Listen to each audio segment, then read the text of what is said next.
आज जैसे ही डस्टबिन का कचरा हटाया तो और उसके बाद में जब मैंने उसमें कचरा डाला तो पूरी थैली नीचे चली गई, यानी हमारा डस्टबिन में कचरा थैली लगाने का कोई मतलब नहीं रहा।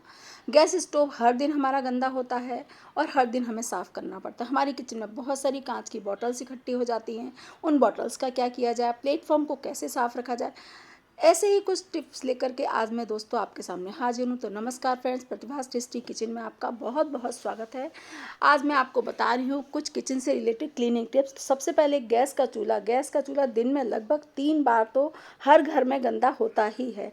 अब इसे कैसे साफ़ किया जाए कि एकदम से बढ़िया नया सा चमकने लग जाए, तो देखिए इसके लिए क्या करना है। तो सबसे पहले एक स्प्रे बॉटल लीजिए, उसमें आप कोई भी लिक्विड सोप या डिटर्जेंट पाउडर डाल दीजिए और थोड़ा सा पानी डाल दीजिए और स्प्रे बॉटल तैयार कर लीजिए। खाना बनाने के बाद में आप स्प्रे बॉटल से इस गैस स्टोव पर स्प्रे कर दीजिए 5 मिनट के लिए। जब तक आप किचन का और काम निपटाएंगे ना, तब तक ये इसमें जो भी गंदगी लगी हो फूल जाएगी। उसको पहले गीले कपड़े से साफ़ कीजिए और फिर इस तरह से सूखे कपड़े से आप पूरे को साफ़ कर दीजिए।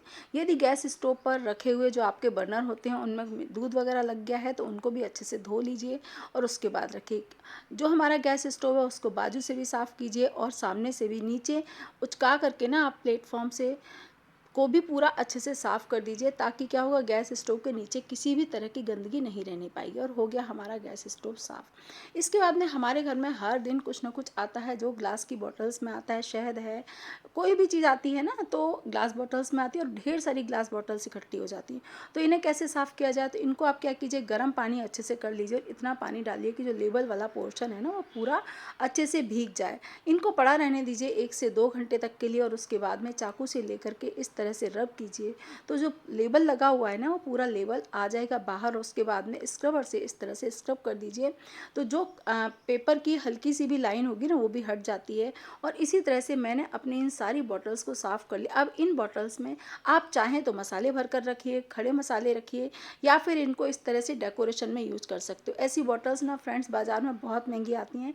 इनके ढक्कन को भी आप किसी दूसरे कलर से अपने किचन के अकॉर्डिंग कर सकती है। देखिए मसाले मैंने भर करके तैयार कर लिए हैं। नेक्स्ट टिप है दोस्तों प्लेटफॉर्म की क्लीनिंग को लेकर। प्लेटफॉर्म हमारा हर समय गंदा होता है। दिन भर हमारे किचन में जब भी हम काम करते हैं ना तो प्लेटफॉर्म का गंदा होना तो वाजिब सी बात है, पर इसे साफ़ कैसे रखा जाए, ऐसा कैसा उपाय किया जाए कि हमारा काम भी आसान हो जाए। तो देखिए जब भी हम रोटी बनाते हैं तो हमें क्या करना है कि आप एक पेपर लीजिए, पेपर हर घर में आता है, पेपर लीजिए, उस पर चकला रखिए और इस तरह से जो आटा निकलता है ना उसको पेपर में फोल्ड कीजिए, पेपर को डस्टबिन में डाल दीजिए। हो गया ना काम कितना आसान, आपका कोई गंदगी नहीं। या फिर आप एक टॉवल ले लीजिए, टॉवल के ऊपर रख लीजिए, टॉवल को फिर आप झटकार सकती हैं।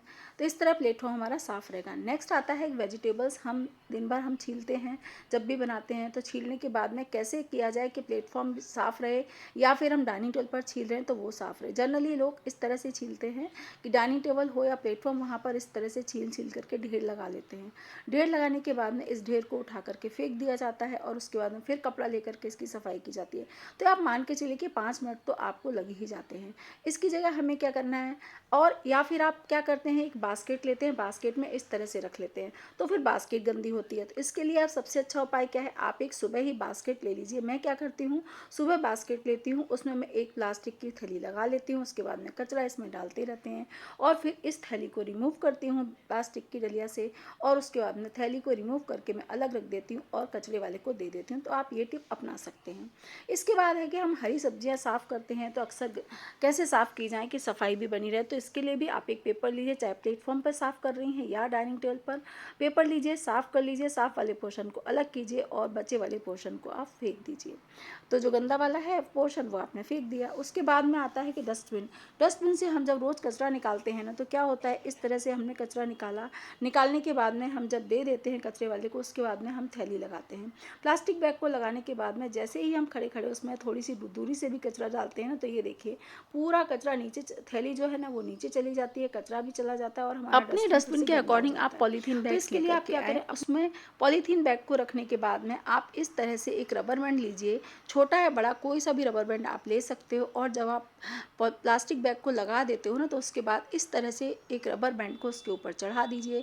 आप कितनी भी ऊंचाई से कचरा डालेंगे ना, आपका कचरा जरा सा भी नीचे नहीं आएगा और डस्टबिन गंदा नहीं होगा। दूसरे दिन आप ऐसी ही थैली को निकाल करके कचरे वाले को दे सकते हो। तो ये टिप्स आप अपनाइए और मुझे सब्सक्राइब